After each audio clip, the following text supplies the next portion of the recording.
नमस्कार प्यारे बच्चों, आज का हमारा अध्यापन बिंदु है पद्माकर के द्वारा श्री गंगा की महिमा से संबंधित पदों की व्याख्या भाग।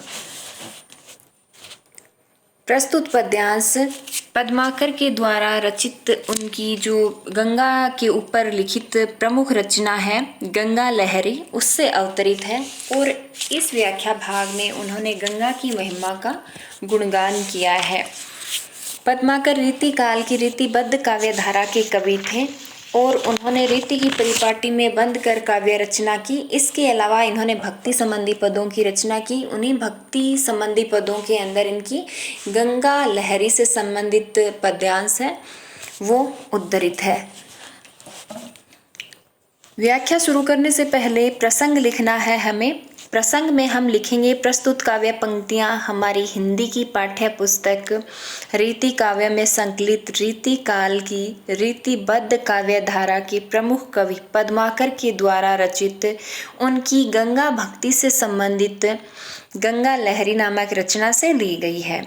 इस पद्यांश में कवि पद्माकर पवित्र गंगा की धारा के प्रत्यक्ष प्रमाण और सर्व सौदान देने की महिमा के सामने कल्प वृक्ष की प्रभावहीनता दर्शाता उसे अप्रत्यक्ष बता रहा है। अर्थात इन काव्य पंक्तियों के अंदर जो मूल सार है इन पंक्तियों का वो ये है कि कवि पद्माकर कहते हैं कि कल्प वृक्ष जो कि दान देने के मामले में विख्यात है वो भी गंगा की धारा के सामने कुछ भी नहीं है।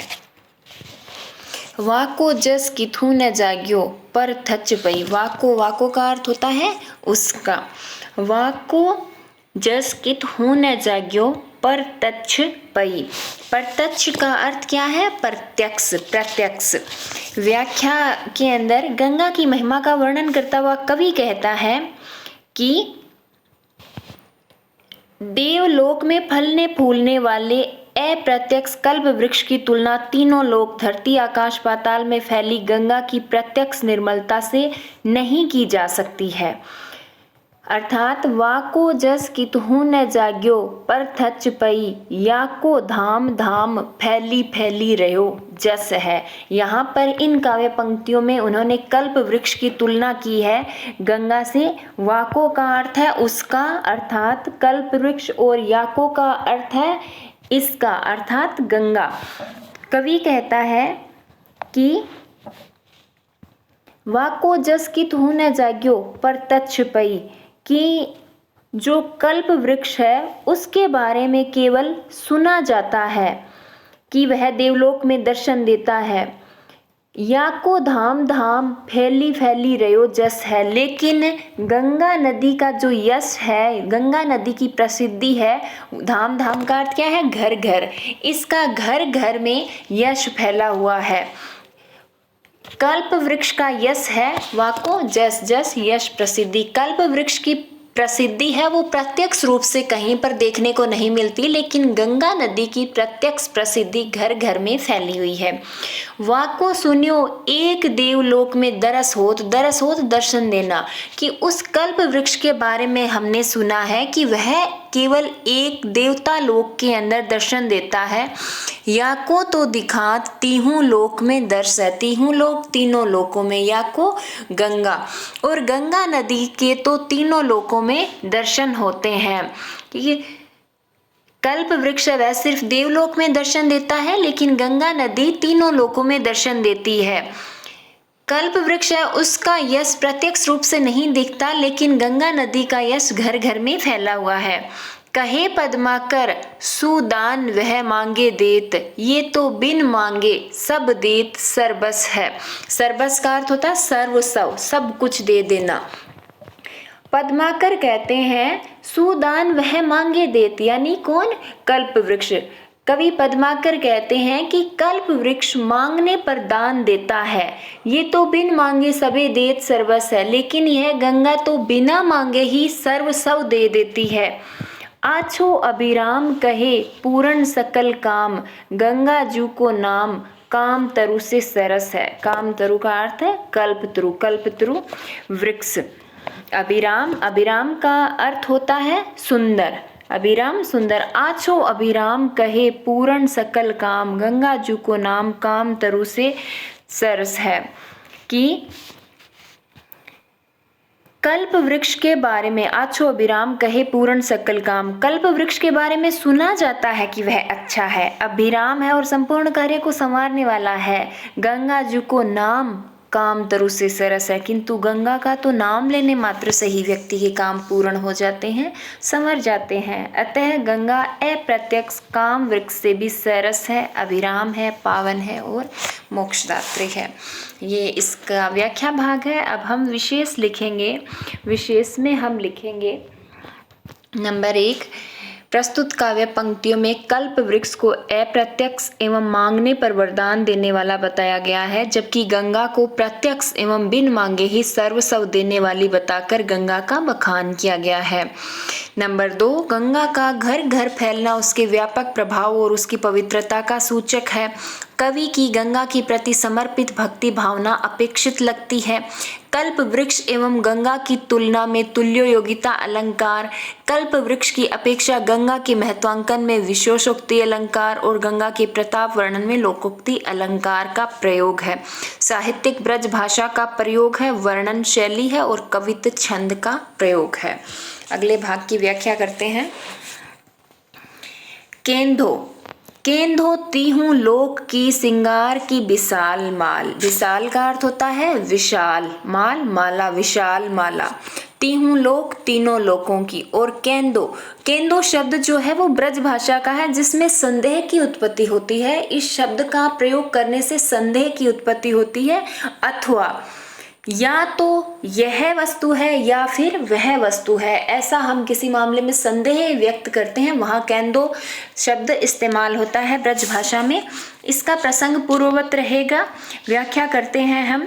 केंदो तीहूं लोक की सिंगार की विशाल माल, केंदो जगी जग में जमाती तीर्थन की। जमाती तीर्थन की का अर्थ है तीर्थ यात्रियों की जमात, तीर्थ यात्रियों की लंबी पंक्ति। कवि गंगा की निर्मल एवं पवित्र धारा को बहते देखकर कल्पनाएं करता है और कहता है, केंदो तीहूं लोक की सिंगार की विशाल माल, कि गंगा की विशाल सुदीर्घ पावन धारा को धरती आकाश पाताल में बहती देखकर ऐसा प्रतीत होता है मानो यह गंगा नहीं होकर तीनों लोकों की विशाल माला है, जिसका तीनों लोकों ने श्रृंगार कर रखा है। श्रृंगार की है, तीनों लोकों की एक विशाल माला है जिसका धरती आकाश और पाताल तीनों लोकों ने श्रृंगार कर रखा है। केंदो जगी जग में जमाती तीर्थन की, अथवा गंगा को धरती पर बहती देखकर संदेह होता है कि कहीं यह तीर्थों का समूह तो नहीं जो अचानक एक ही स्थान पर जा गया हो, प्रकट हो गया हो। कहे पद्माकर बिराजे सुर सिंधु धार। कवि पद्माकर कहते हैं कि गंगा की निर्मल पवित्र धारा को देखने पर संदेह होता है। कहे पद्माकर बिराजे सुर सिंधु धार, कि कहीं यह देवताओं के आचमन करने हेतु विशाल क्षीर सागर की धारा तो नहीं। कहे पद्माकर बिराजे सूर सिंधु धार, कि कहीं यह देवताओं के आचमन हेतु विशाल क्षीर सागर की धारा तो नहीं। केंदो दूध धार कामधेनु के थन की, अथवा कहीं ऐसा तो नहीं कि यह कामधेनु के दूध के समान दूध की धारा धरती पर बह रही है।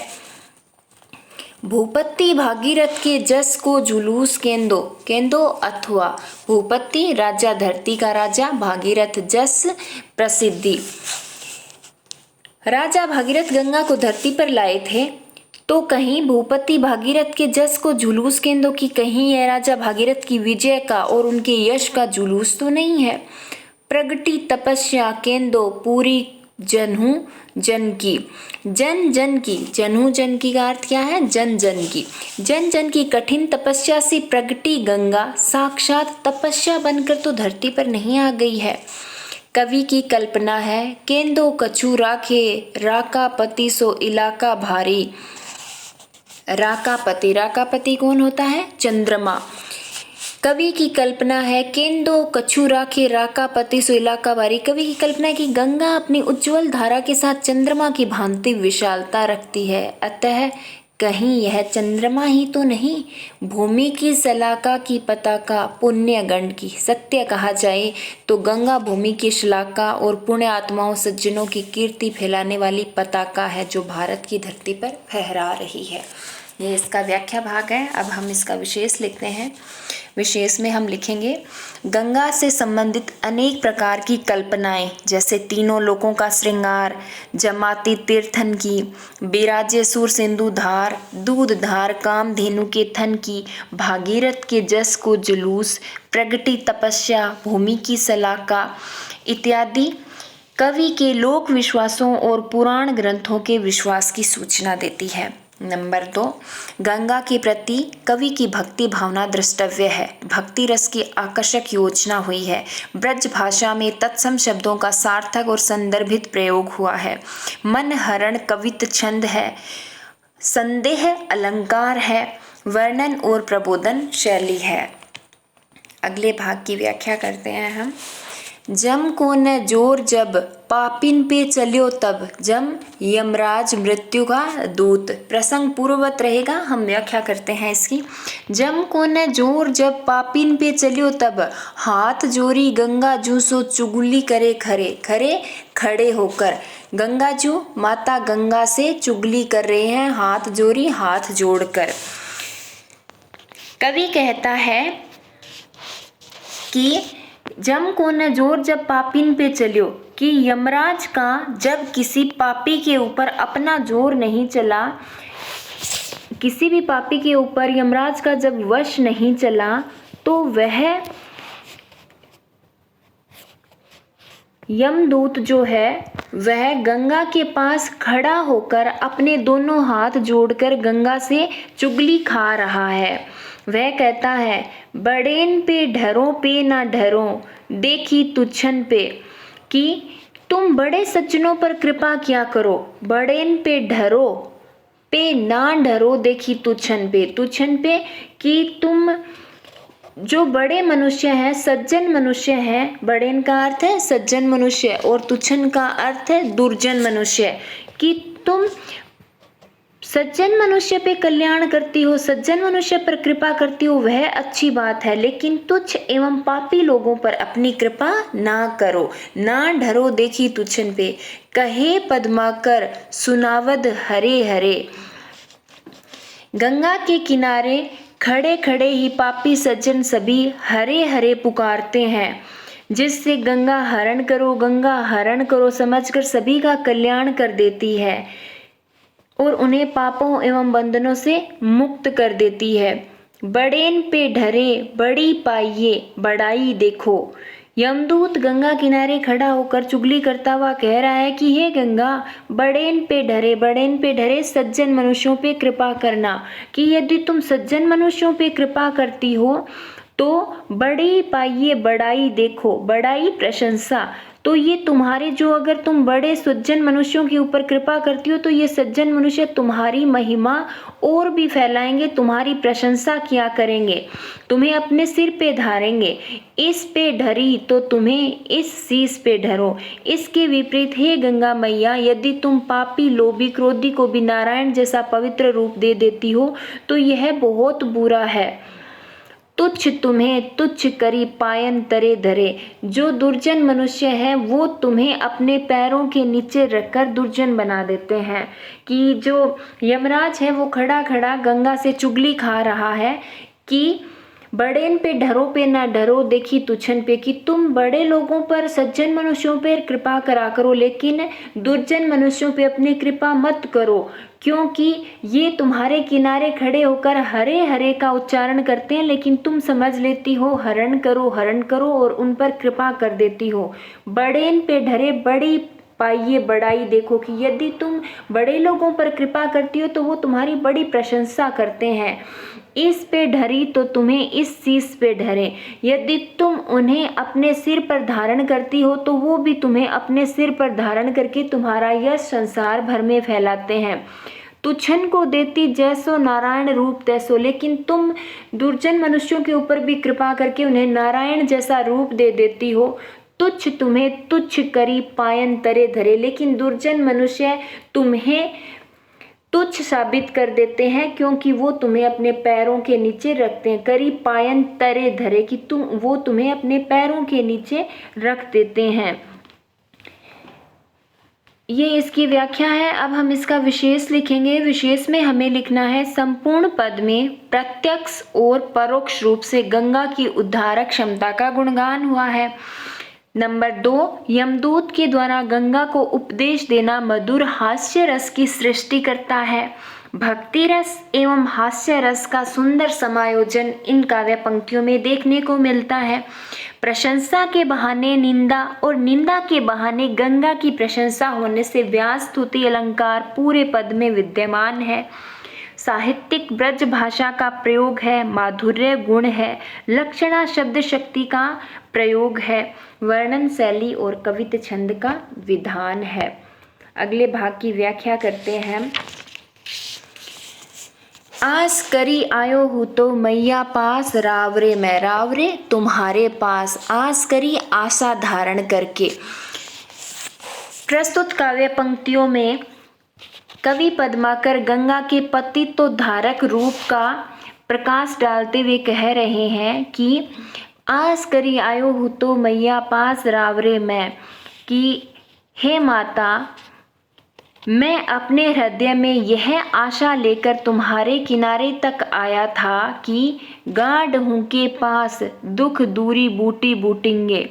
कि गाढ़ का अर्थ क्या होता है? कठिन, अत्यंत कठिन।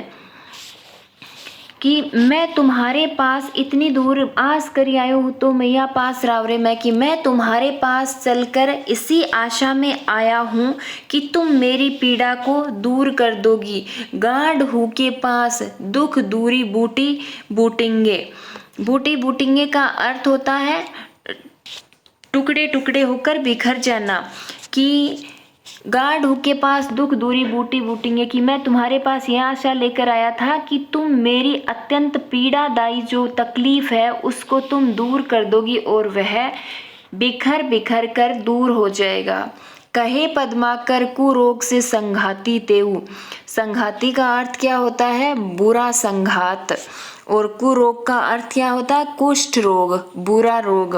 कहे पद्माकर कुरोग से संघाती तेऊ, गेल में चलत घूमी घूमी घूटी घूटेंगे। घूमी घूमी का अर्थ क्या होता है? घूम घूम कर। इस शब्द के अंदर पुनरावृत्ति प्रकाश अलंकार है, पुनरुक्ति प्रकाश अलंकार है, क्योंकि एक ही शब्द की 2 बार आवृत्ति हो रही है।